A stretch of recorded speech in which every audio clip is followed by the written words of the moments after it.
Jharkhand Mukti Morcha CPI दल मिलित भाव केंद्र सरकार खनि एवं खनिज पदार्थ विकास एवं नियमावली संशोधन आईन 2026 को रद्द करने दाबी को नहीं हजार हजार संख्यार सबु दलर कर्मी एवं नेता माने कोयडा एरियान छकरू एक विराट शोभा आसी कोयडा खनि उपनिर्देशकों कार्यालय सम्मुखें विक्षोभ करते।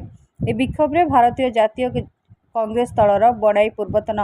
विधायक जनार्दन देहुरी, राजगांगपुर विधायक राजन एका, कांग्रेस दल जिला सभापति निर्मल नायक, गुंजन आपट, संध्याराणी नायक एवं सीपीआईएम बणाई विधायक लक्ष्मण मुंडा,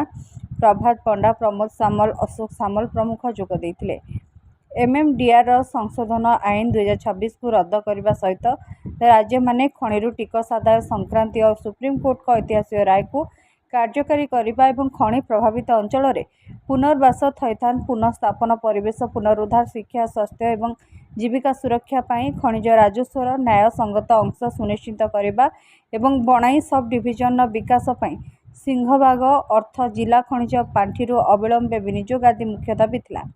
आगामी दिन में यह दाबीगुड़ी को कार्यकारी करान गले आंदोलन आहरी जोरदार होगा नहीं बणाई पूर्वतन विधायक जनार्दन देहुरी चेतावनी देइछन्ति। आम बसीचु जो डबल इंजन सरकार जो एमएनडीआर एक्ट जो पारित कर देइछन्ति से विरोध में आम इंडिया मेंटर सीपीएम, सीपीआई एवं कांग्रेस, जेएमएम समस्त एकजुट आज आंदोलन कर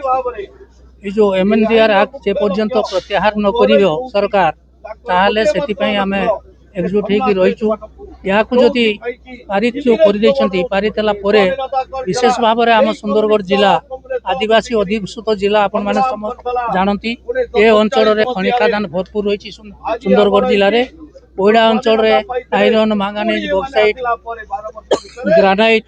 एवं सुंदरगढ़ सेपटे हेमगिरी साइड रे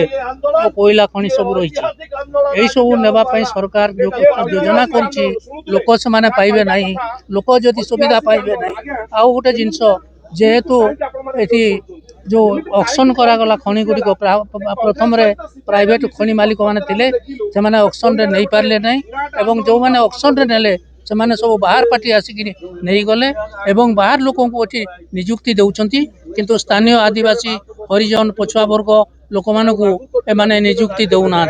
सेति पई जहाँ आज गोटे सुजोग आछि इंडिया मेंटर समस्त एकजुट होकर आज आंदोलन करुचु जे पर्यंत या जदि कैंसिल न करिवे से एक्ट को जदि कैंसिल न करा जाए ताले तीव्र सहित आंदोलन निश्चित भाव में हम एवं देखुंती ए अंचल टी खनि खादान अंचल किंतु लोक ये खंडे खाइबा को पाउना, खंडे पिंधा को पाउना, लोक रोज रास्ता बुलूंट घूरी बुलूंट एवं बहुत हैरान हरकत रोचंती। एठिकार आदिवासी लोकंकर हरिजन लोकंकर जमी पानी एवं सबु किछि गछ पत्र सबु किछि नष्ट करदेबे किंतु से माने किछि करू नाती। आगु जो डीएमएफ फंड थिला आम जिले में कि जो अंचल डीएमएफ फंड रही जो जिलार से अंचल विभिन्न प्रकार कार्य करने सरकार निष्पत्ति देइथिले एवं करा जाउतला अंगनवाड़ी घर हो, स्कूल घर हो, डाक्तरखाना हो किमा कहार जो इंदिरा आवास हो जेकोसी कार्य करने से पैसा रू करा जाउतला केड़ पड़िया हो विभिन्न प्रकार जो माने आनुषंगिक जो जिनिस गुड़िक से गुड़ा करा जाउतला किंतु वर्तमान सरकार ताकू केंद्र सरकार नहीं जावाई योजना करछंती तेणु सेते गुड़े मिलिबो नहीं। तेणु आगु जदि सेति आज आम आपण मैंने देखुवे हजार हजार 5000 ऊर्ध्व लोक यही आंदोलन में सामिल होती यार जदि तार जदि पारित जो करा जायछि याकू जदि प्रत्याहार न करा जाए ताहले तीव्र सहित पूरा घर घर एवं पंचायत ब्लॉक जिला सबू ओडिशा सारा आम आंदोलन करिवो बोली ता स्थिर करिछु। देखंतु केंद्र सरकार बीजेपी रो सरकार मोदी को सरकार गोटे कला कानून आनले एमएमडीआर एक्ट को 2026 रे संशोधन कले जो थे ओडिशार स्वार्थ आज मैं जलांजलि देदेलु खाली फाइनेंशियली नुहे आमे जो जगहटा आमर थाए रेवेन्यू सब्जेक्ट जोटा अच्छी जमीटा स्टेट गवर्नमेंट थाए ताकू मध्य केंद्र सरकार को टेकी देले। एमएमडीआर एक्ट 2026 जेतेले संशोधन करके आनले यही कला कानून को तरबरी भाव में आनले पार्लियामेंट रे 5 मिनट खाली डिस्कशन कले आमर मेंबर ऑफ पार्लियामेंट 20 जन अछंती बीजेपी रो से माने गोटे शब्द भी ता विरोध रे कहले नहीं।